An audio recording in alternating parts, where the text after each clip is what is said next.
L'intelligence artificielle n'a pas de préjugés, mais l'humain qui l'a programmée peut y avoir introduit les siens, et ce, sans même s'en rendre compte.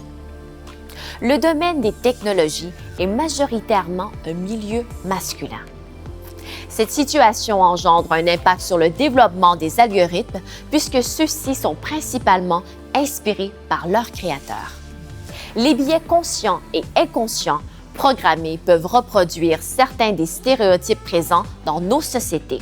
Les biais peuvent aussi être introduits par d'autres facteurs, comme les données incomplètes, faussées ou non représentatives. Les algorithmes en IA vont-ils engendrer ou reproduire des discriminations? De plus, vont-ils améliorer la vie des gens ou lui nuire? Mon nom est Ravi Parr et bienvenue à Pause Techno IA, les métiers du futur.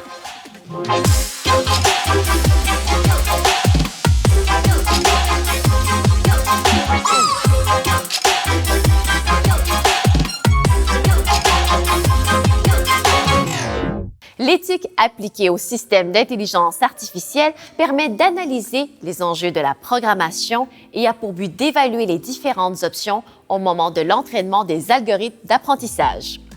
La technologie est théoriquement non biaisée. C'est l'usage qu'on en fait qui est éthique ou non. Par exemple, les développeurs d'algorithmes en IA se sont trouvés face à un grand dilemme. Comment bien orienter une voiture autonome si ses freins sont cassés et qu'elle se dirige de vive allure vers une personne de 60 ans et une autre de 8 ans? Les développeurs doivent programmer l'algorithme de la voiture pour prendre une décision. De tels dilemmes sont aussi soulevés dans d'autres domaines tels que l'art, la santé et la justice. Nous nous appuyons de plus en plus sur les algorithmes pour nous aider à prendre des décisions ayant un impact dans notre quotidien, comme des demandes de prêts, le recrutement d'employés, le contenu consommé et plusieurs autres. Mais les données d'entraînement sélectionnées sont-elles toujours adéquates et représentatives de la pluralité de notre société? Pour remédier aux problèmes d'éthique de l'IA, il est pertinent d'avoir une gouvernance claire, entre autres au niveau de la transparence des algorithmes, le nettoyage des données et la gouvernance des données. Au Québec, l'Obvia se penche particulièrement sur ce sujet. À titre d'exemple, parlons de la Déclaration de Montréal pour un développement responsable de l'IA qui vise à réfléchir la transition vers une société où celle-ci permet de promouvoir le bien commun à travers la gouvernance algorithmique, la littératie numérique, l'inclusion numérique de la diversité et la soutenabilité écologique. C'est une déclaration qui fait appel à tous. À la fin de l'année scolaire, un enseignant d'histoire annonce à ses élèves quelle sera leur épreuve finale. En cherchant leur information sur Internet, les élèves doivent composer une dissertation sur une personnalité contemporaine qui a changé la face du monde. Quand un étudiant décide de rédiger son texte sur une femme, il ne trouve aucun résultat de recherche. Étonné, l'étudiant s'empresse d'aller voir son enseignant. Il explique s'être rendu à la page 200 du moteur de recherche sans qu'aucune femme importante ne soit ressortie. L'étudiant mentionne vouloir faire changer ce biais sur la représentation homme-femme du moteur de recherche. Appuyé par son professeur, il appelle l'entreprise pour que des changements soient apportés. Une fois le biais corrigé, l'étudiant profite de ses vacances estivales pour faire valoir sa cause.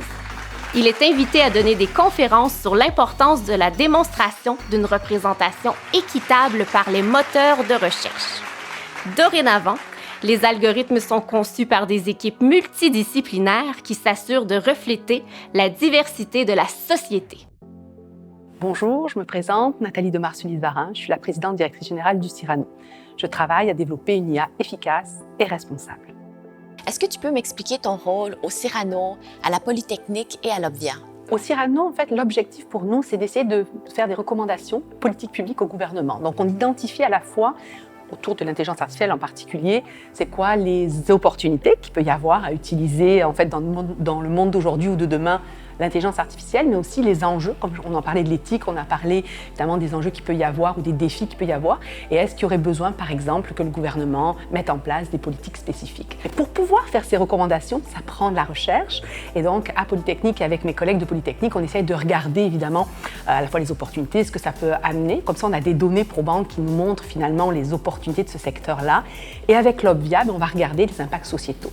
Donc on va aller regarder finalement, comme on l'a dit tout à l'heure, est-ce qu'il peut y avoir des biais éthiques, est-ce qu'il peut y avoir des biais qui sont introduits en fait finalement dans les algorithmes, et comment on peut aller vers une innovation plus responsable. Où est-ce que tu vois ton domaine dans 5, 10, 15 ans? Notre modèle, il va nous amener à être encore plus, tout à l'heure je parlais d'éduquer, là, donc s'assurer qu'en fait, justement, cette éducation-là, elle est bien implantée dans tout le continuum de l'éducation, en parlant du primaire, secondaire, cégep, université, et aussi de faire en sorte, en fait, qu'on arrive à sensibiliser les travailleurs dans les milieux. Donc, tu sais, on va aller, et donc on avance rapidement.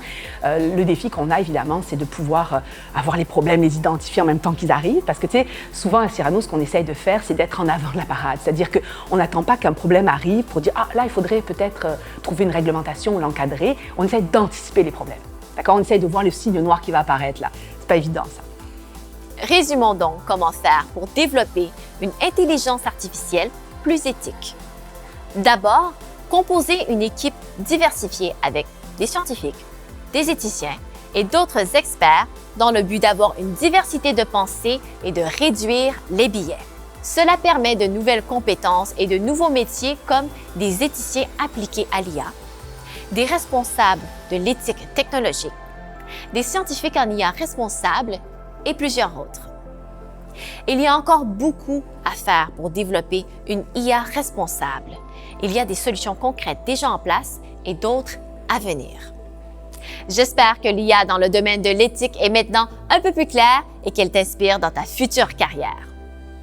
Si tu veux en savoir davantage, je t'invite à visionner les prochaines capsules et à consulter héros-de-chez-nous.org pour du contenu exclusif.